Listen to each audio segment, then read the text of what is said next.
autorités sénégalaises et rencontrera la communauté guinéenne vivant au Sénégal. Le gouvernement guinéen est à pied d'œuvre pour améliorer la desserte en électricité. Le Premier ministre en chef du gouvernement, Mohamed Saïd Fofana, a visité ce samedi la centrale thermique de Tombo, une manière pour lui de constater les problèmes auxquels sont confrontés les travailleurs de l'électricité de Guinée, mais aussi de trouver des solutions en vue de soulager les populations. À ce jour, sur les 7 groupes, il n'y a que 2 qui fonctionnent. Le point avec Hadi Kamara. Journée très chargée pour le Premier ministre ce samedi. Très préoccupé par la fourniture régulière des populations de Conakry en courant électrique, le Premier ministre est allé visiter les installations de Tombo, l'unique site où sont logées les centrales thermiques qui ravitaillent Conakry en électricité. Mohamed Saïdou Fofana, en compagnie de certains membres du gouvernement, a parcouru toute la centrale thermique de Tombo. Le constat est loin d'être reluisant. Tombo 1 et 2 sont arrêtés. Les groupes sont devenus des épaves. Tombo 4 est à l'arrêt. Seuls les groupes de Tombo 3 fonctionnent. Ceux de la centrale Tombo 5 sont en pleine révision, car ils sont grippés à cause de l'utilisation du mazout inapproprié. Au total donc, sur les 7 groupes de Tombo, seuls 2 groupes fonctionnent actuellement, ce qui limite sérieusement la capacité de production d'électricité. Mais pour corriger cette situation, les ingénieurs et autres agents de l'EDG travaillent actuellement d'arrache-pied pour faire redémarrer les groupes qui sont arrêtés depuis belle durée. Il y aura une puissance installée disponible de 77 MW. Nous n'avons que 2 groupes disponibles, soit une puissance de 20 MW. Mais nous vous rassurons que d'ici le soir, on va avoir un 3e groupe. Et il y a 2 autres qui sont en phase d'être repris du moins, donc d'ici la fin de la semaine prochaine, probablement on aura 5 MW sur site. Ça, nous vous le promettons. Le Premier ministre a admiré l'effort fourni par les agents dans les différents ateliers de réparation pour la remise à l'état des groupes défectueux en vue de soulager les populations.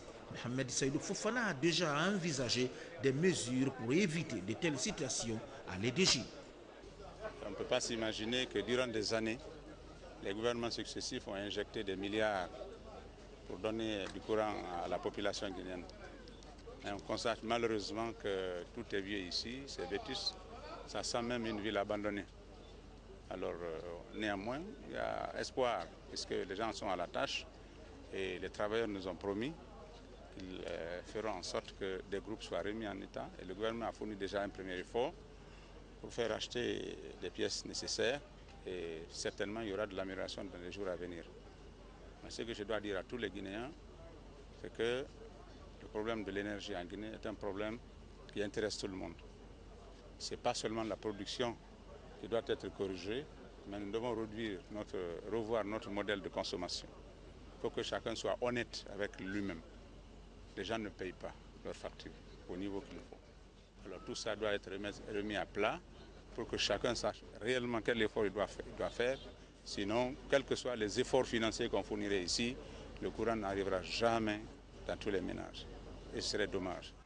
Le gouvernement s'est donc engagé à mettre les bouchées doubles pour faire marcher la centrale thermique de Tombo en améliorant également la gestion de l'eau au niveau des barrages hydroélectriques.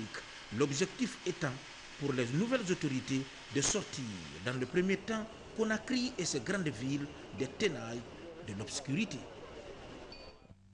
Le ministre des Audits et du Contrôle économique a animé ce samedi une conférence de presse à la RTG de Koloma. Aboubakar Sidiki Kamara a saisi l'occasion pour inviter les journalistes à s'impliquer dans la diffusion des résultats des audits. Plusieurs autres sujets ont été abordés. Isidore Nanamo. La publication de la première liste des débiteurs de l'État par le ministère des Audits, du Contrôle économique et financier le 15 février dernier a fait couler beaucoup d'encre et de salive, mais aussi des grincements de dents à plusieurs niveaux.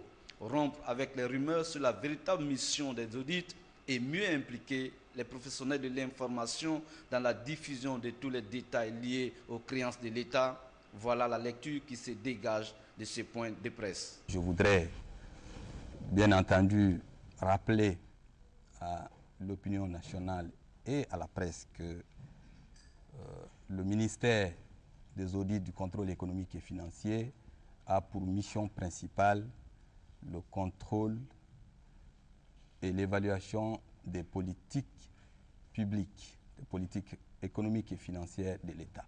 Le gouvernement, dès sa mise en place, a regardé la situation économique et financière. L'état des lieux a révélé qu'on est dans une situation où l'État est asphyxié.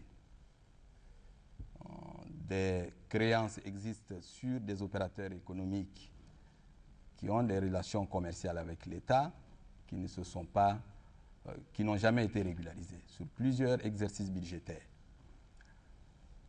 Des créances fiscales aussi existent, ainsi que des missions d'audit qui ont été réalisées pendant plusieurs années sur des exercices différents pour lesquels aucune suite n'a été donnée.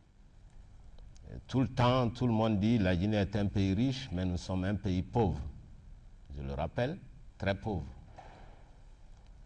L'unique raison, la seule, c'est la corruption. Il n'y en a pas 1000. Il n'y a que 2 types de dossiers.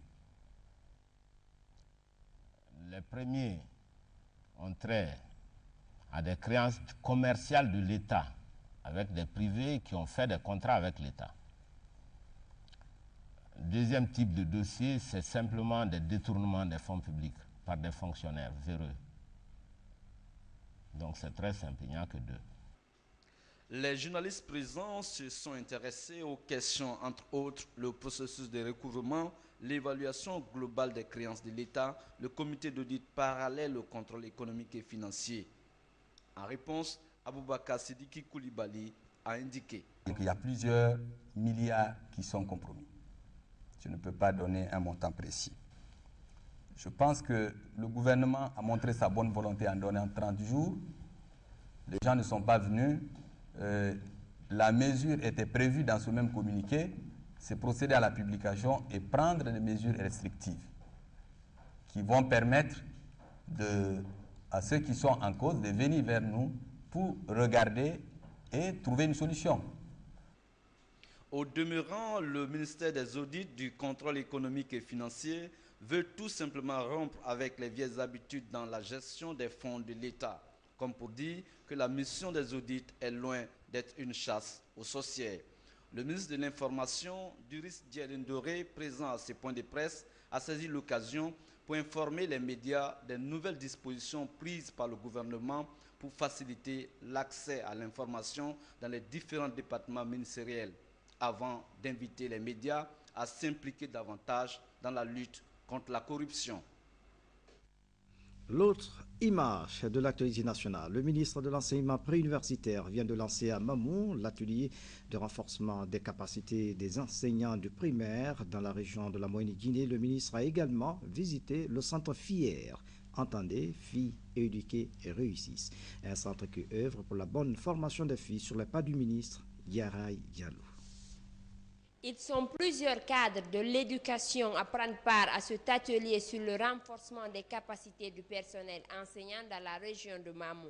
Une session au cours de laquelle il a été question de procéder au partage des informations sur le système éducatif guinéen avec les cadres de l'enseignement élémentaire, l'association des parents d'élèves et amis de l'école ainsi que les autres intervenants dans le système éducatif. Ce conclave de 2 jours devrait permettre aux initiateurs d'aboutir à des résultats utiles. Cette expérimentation a pour objectif de tester la stratégie retenue par le programme sectoriel de l'éducation pour la formation continue du tiers des enseignants de l'élémentaire en vue d'améliorer leurs compétences académiques et professionnelles. L'initiative réjouit le chef du département de l'enseignement préuniversitaire et de l'éducation civique. Pour Dr Ibrahima Kourouma, la formation des enseignants est une condition sine qua non du développement de l'éducation et cela va se répercuter sans nul doute sur le niveau de formation des élèves. Aujourd'hui, l'un des défis majeurs de notre système éducatif est l'amélioration de l'enseignement-apprentissage. Pour répondre à ce besoin, il est nécessaire de rehausser le niveau du personnel enseignant, car l'adage populaire ne dit-il pas tel maître, tel élève.